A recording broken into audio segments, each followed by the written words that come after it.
Greeting YouTube viewers of the Arts Council of New Haven.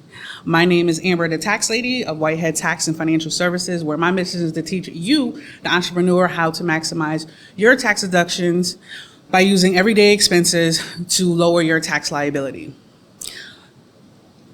Legally, of course. I am also an IRS enrolled agent, so if you are struggling with an audit, or you have all this tax debt that's keeping you up at night, I'm the girl that you need to call. I'm also a Profit First professional, where I help small business owners implement that system into their business so they're able to make data-driven decisions. All right, so that is me, and I'm coming today with you to talk about business structure, right? Because there's so many people that's out there that want to start businesses but don't really know exactly how to even begin. So my thing is, if you are starting a business, but you're like, I don't really know if I'm going to succeed at it, I would definitely say start off as a sole proprietor, right? Because there's really no cost in that.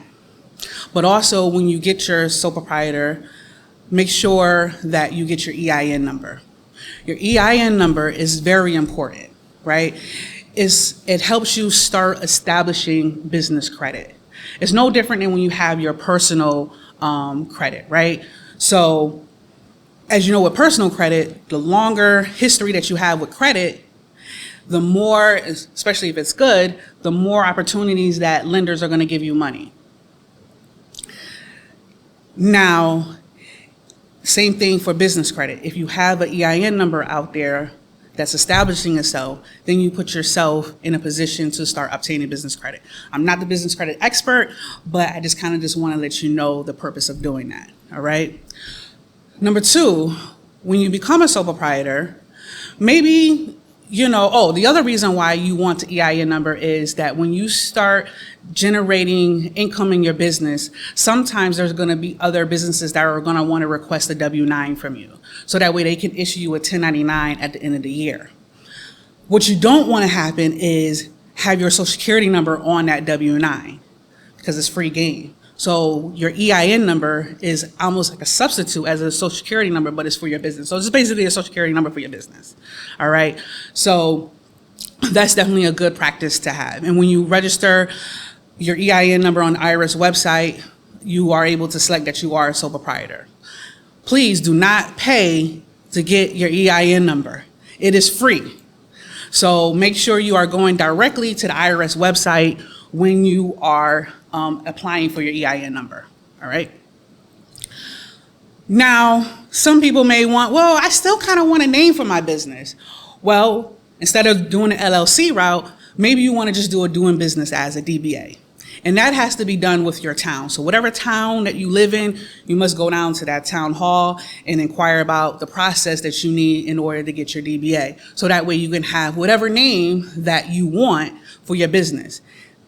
Now, once you've done your business for a year or two and you're like, yeah, this is what I'm going to do, and you're feeling more confident about it, then maybe that's when you want to start looking into becoming an LLC, right? And if you do a DBA, that name can transfer over as long as no one in your state has that name, because the LLC is solely state level.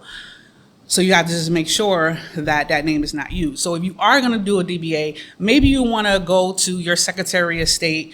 I know in Connecticut, we can reserve business names. So you can have a reservation. So that way, no one can go in and use your business name. All right.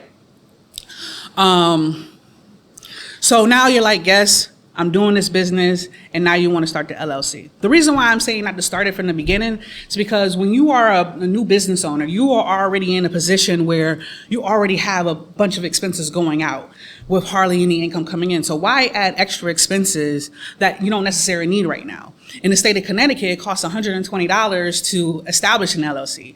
Then you have to file an annual report of $80 every year. But that's just the state of Connecticut. There's other states that charge $500, $800 for you to create your LLC.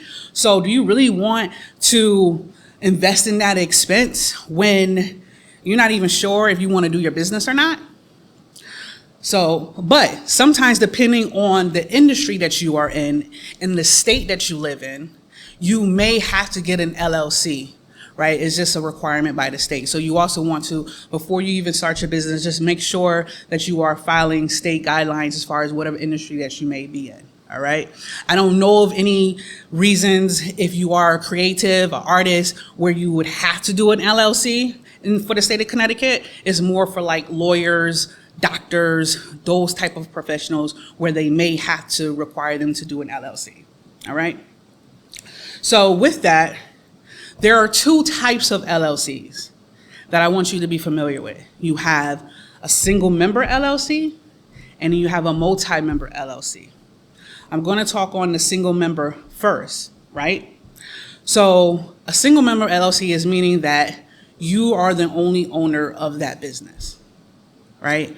So therefore, if you are a sole proprietor or a single member LLC, all your taxes get filed on one tax return via Schedule C. So you don't file a separate return. I have so many people come to me like, yeah, I did my personal return and now I need you to do my business taxes. I'm like, okay, so what's your entity structure? And they're like, oh, I'm just a single member LLC. I'm like, you already filed your personal? And it's like, yeah. It's like, well, now we have to go back and we have to amend it, right? So I just want you to be aware that when you are a sole proprietor or a single member LLC, that is the only time you will always file your tax, your business income and expenses with your personal return, all right? The other reason why you want a LLC is because what will end up happening is now you can, once you have your articles of organization, you have your EIN number, now you can go in and you can open up a business account. I suggest that you have a business checking and a business savings. And the reason being is because, and I'll get in a little bit more detail when I go through some more of the structures, but your profit is taxed at 15.3%. So where did that number come from? If you are a wage earner, a 9-to-5er, you get a paycheck. If you look at your pay stub, you'll see Medicare and Social Security come out. You as the employee is paying one half and your employer is paying the other half. So both those halves combined comes out to be 15.3%. So when you become self-employed, you are now considered the employee and the employer. So therefore, you absorb full costs and you have to pay 15.3% on your profit. That's an additional tax on top of your income tax. So there's two taxes that you have to pay when you are a sole proprietor or a single member LLC, all right? So you want to be able to, on a monthly basis, set aside 15% of your gross income and move it to that savings account. Right? You're going to make money work for you because if you have a high yielding savings account, then you're going to get interest on top of that money, right? So it's a win-win. And now you're setting money aside so that way, if in the event you do have to pay taxes or estimated tax payments, you now have money available for you to do that. All right? What else? When you are an LLC, you are still considered a disregarded entity in the IRS eyes, right? They don't acknowledge you. So that's why I said it's only for state level. So that's why you could be a sole proprietor and you could be an LLC. Doesn't really matter because IRS could care less, right? In a nutshell, right? But at the same time, I hear a myth a lot that say, oh, well, I can't start deducting my business income and expenses until I have an LLC. I don't know who told y'all that lie, but the IRS says that as soon as you make money outside of your 9-to-5, you are considered self-employed and you should be filing for that income and those expenses. You do not have to have an LLC to start keeping track of that, all right? You want to be careful that you do not commingle, especially if you are an LLC, because you don't want to pierce the corporate veil. That means that because the whole point of having an LLC is to give you that protection against your personal assets. So if you ever to get sued, they can only go off of the business assets and they can't attack you personally. But if you are commingling your fund, you're using business to personal expenses are going through that one account, now you open up Pandora's box and now you open up your liability where now they can sue you for your personal as well as your business because you are not functioning like a business should be functioning. All right, so just kind of be careful when you do that. All right, so just a quick recap on sole proprietor and single member LLC, you file your Schedule C with your income and your expenses, right? And again, that all goes on your 1040, all right? So that's the recap for that. The other type of LLC is what we call a multi-member LLC. And that is when you put someone else on your articles in organization. Now, you may have did that intentionally, or you may not have did that intentionally. But once there's a second member, you are automatically considered a partnership in the IRS eyes and in the state level's eyes. That is when you have to file a whole separate tax return. It's called Form 1065. Those are due in March. The reason being is because a partnership is what we call a pass-through entity. So whatever the income that's generated from that partnership is then divvied up between, say it's 50-50 partnership, 50% of your loss or profit gets moved over on your on the K1, which you have to report on your personal return. That's why they call it a pass-through entity, all right? And that's why it has an earlier due date of March with an extension in September, because you need your K1 before you can even file your personal return, all right? Now, I get it. Everyone gets excited when you have this great business idea and you want to partner up with, maybe your spouse or maybe your best friend or just, someone that you can trust to bring out a business. There are things that you need to be aware of before you make that decision. Partnerships are very complex. It's just not as simple as, yay, I'm rocking with my bestie and we're going to open up, art gallery together, right? You have to consider what's your basis. And what I mean by that is your basis is what's going to establish what percentage you are in that partnership. Are you going to be 50-50? Is that partner going to contribute money, or are they going to do sweat equity? Sweat equity means basically, like, say, for example, the investment is $20,000. I don't have $20,000 to give you, but I'm an accountant. So what I'll do is I'll give you my services for a year's worth of $20,000. So that's how I'm contributing to my basis in your business, all right? That has to be done. You have to establish basis. You also want to make sure that your legal documents are prepared correctly. You have to know what your exit strategy is going to be. If your partner wants to buy out, you have to figure out who's going to be the general member, who's going to be the limited partner. So things are important because it will tell someone who has authorization.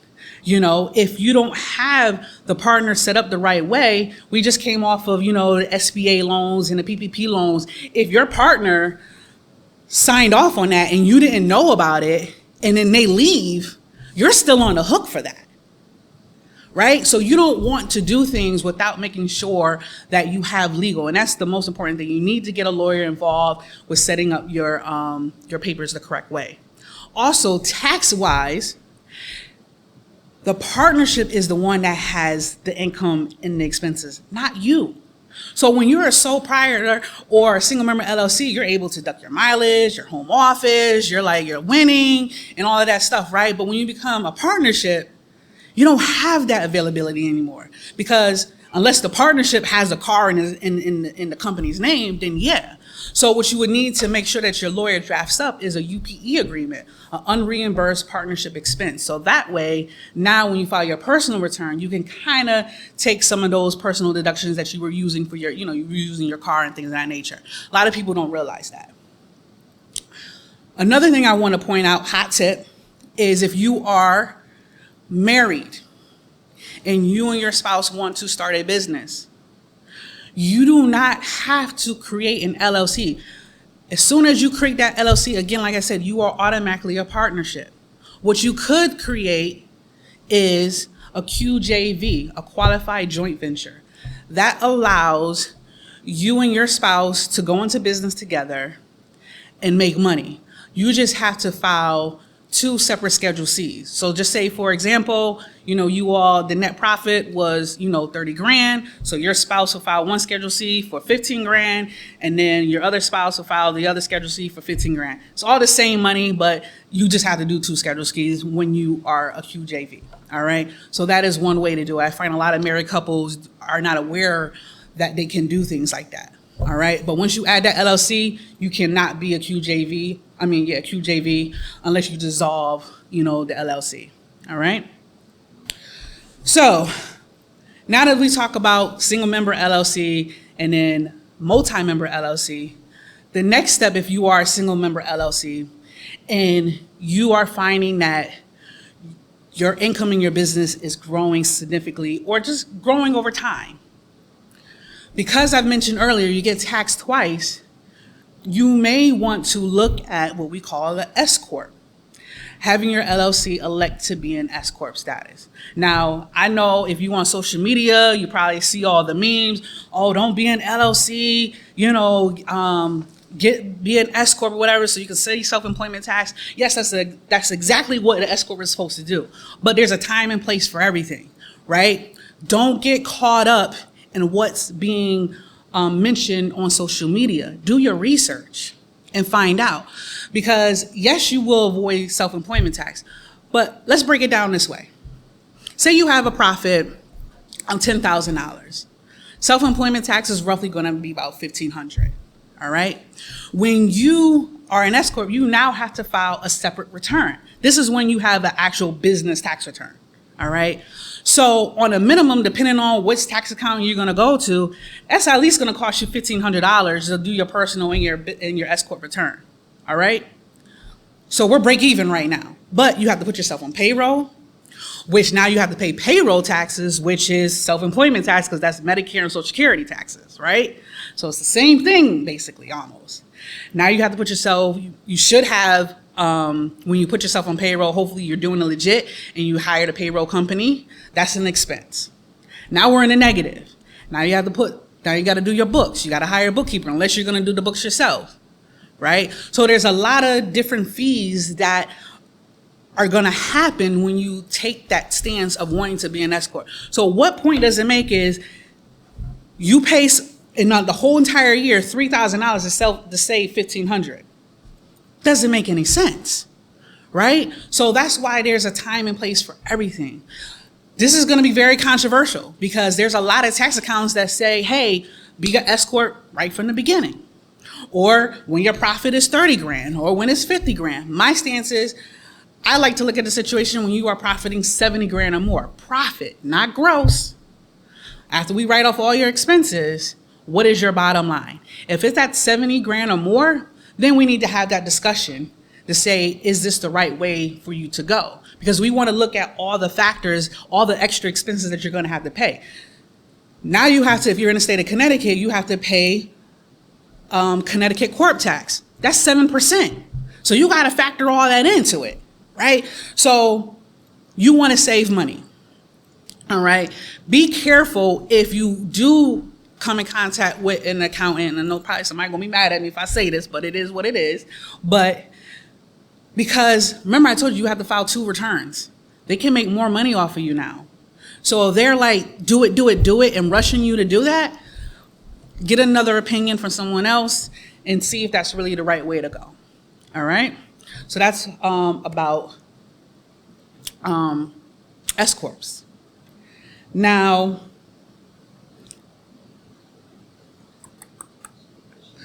S-Corps are also a pass-through entity. So whatever your profit is, whatever your loss is, you're going to, again, get a K-1. That's going to roll over to your personal return. Again, pass through because it's passing from your corporate return to your personal return. All right. Now, I get it. Some people like having a W-2 because you are required to put yourself on payroll. So I get it. W-2 is power. And when you are a single member LLC, please don't put yourself on payroll. You're doubling your income, right? Because your net profit when you're a single member LLC or sole proprietor is assumed to be the amount of money that you paid yourself. That's why you get taxed on that. So you don't want to put a W-2 on that, get taxed on your W-2, and then get taxed on your profit. Doesn't make any sense, right? So, but if you want to be an S-Corp and you need that W-2, then maybe an S-Corp is the right way for you to go. But I'm the one that try to give you all the answers so that way you can go back and you can make an educated decision for yourself which way that you want to move forward to. All right. Then the last business structure is what we call a C-Corp, a corporation, right? That's big dog status, right? You know, you really have to look at what is the long-term vision of your business, right? Because you have to have a board of directors, the compliance for it, the taxes for it. You get double tax if you give out dividends to your shareholders. But it's great because you're able to get shareholders the same way you are able to get shareholders for an Escort as well, right? With an Escort, you can't have any more than 100 shareholders. You can only have one stock type. With a corporation, you can have as many shareholders. So what do I mean by shareholders? Shareholders are people who come in and they want to invest in your business because they believe in you. But no one is going to invest money in your business and they're not going to get a cut back. So you have to issue dividends to them, you know, as shareholders once your business becomes profitable. So that way they're getting some of their money back. And that's when we get up to a double taxation issue. So C Corp is great, but it's also a whole separate entity. It is not a pass-through entity. This one stands alone. So it doesn't, you don't file your C Corp return and then take that income and put it on your personal return. It doesn't work that way. All right. That's why C Corps have the April 15th deadline as well, for that purpose. All right. Because you don't have to worry about filing your personal first in order to file your corporation. All right. So there we have it. I hope that this was informative for you and that you've got a lot of information out of this. If you want to know more or dig deeper into it, my website is whiteheadtax.com. My social media is Amber Tax Lady, Whitehead Gabriel EA. Or Facebook, my business page is Whitehead Tax Financial Services. Instagram is Amber the Tax Lady. Thank you.